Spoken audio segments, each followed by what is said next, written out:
नारद जी वहां से निकल लिए। जैसे गए इतने में भोलेनाथ की जो साधना चल रही थी वो पूर्ण हो चुकी थी। बोले बाबा आपके चरणों में प्रणाम करता हूँ और आपको मैया ने याद किया है। भोले शंकर हंसने लग गए और बोले नारद आपके पदार्पण हुए हैं हमारी कुटिया में, तो माता ने तो जरूर याद किया होगा आपकी। जब भोले बाबा पहुंचे तो क्या देखते हैं कि मैया वहां पर थी ही नहीं। अब वो कहते हैं देवी कहाँ हो आप। अच्छा जो पहले के पुराने जमाने के लोग थे ना वो सच में बहुत ही ज्ञानी थे। औरतों के रूठने का जो स्थान होता था वो अलग से बनवा देते थे और बाहर बड़े अक्षरों में लिखवा देते थे कोप भवन।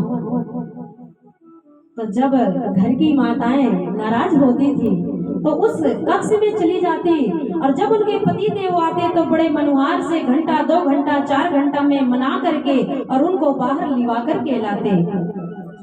भोले शंकर जैसे पहुंचे तो क्या देखते हैं कि देवी वहां पर है नहीं। और जब कोप भवन के दरवाजे में देखा तो देवी वहीं अंदर प्रवेश किए बैठी हुई है। गहने उतार दिए, जो स्वच्छ वस्त्र थे वो उतार दिए, मलिन वस्त्र पहन करके और बड़ी गुस्सा में है।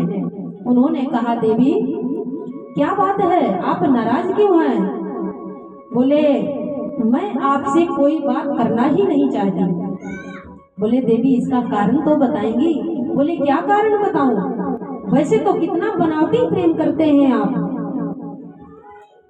कि मैंने आज महाराज के आज प्रभु की ये दर्शन करे आज वो, आप तो कपटी हैं।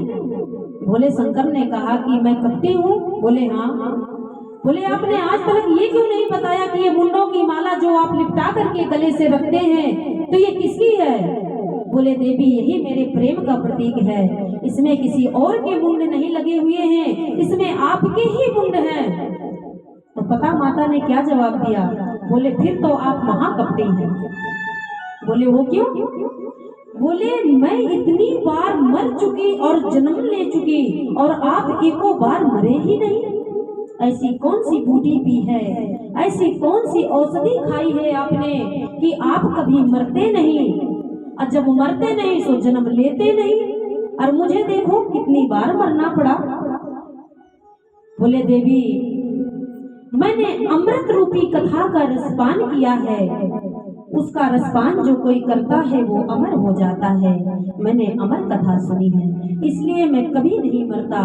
तो बोले प्रभु मेरे स्वामी मेरे भगवान वो कथा का रसपान आप मुझको भी कराइए। बोले देवी कहने में तो सरलता है लेकिन इसके नियम बड़े कठिन हैं। बोले बताइए। बताइए स्वामी मैं कोशिश करूंगी, पूरे तो नहीं निभा पाऊंगी लेकिन जितने होंगे मैं निभाऊंगी। आप मुझे भी इस अमृतमयी कथा का रसपान कराइए। तो बोले ठीक है देवी चलिए। एकांत गुफा में पहुंच गए।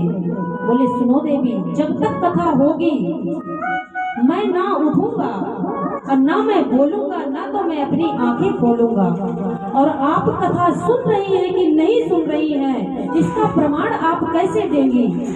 उन्होंने कहा भगवान मैं हुंकारे भरूंगी, जब आप कथा करेंगे तो मैं हुंकारे भरूंगी, इससे आपको पता चल जाएगा कि मैं कथा श्रवण कर रही हूँ और आप कथा को विराम मत देना, आप कथा चालू रखना।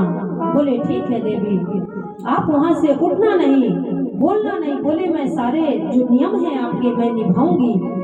अब जब कथा शुरू हुई तो जहाँ पर कथा हो रही थी वहाँ पर एक फूटा हुआ अंडा पड़ा हुआ था।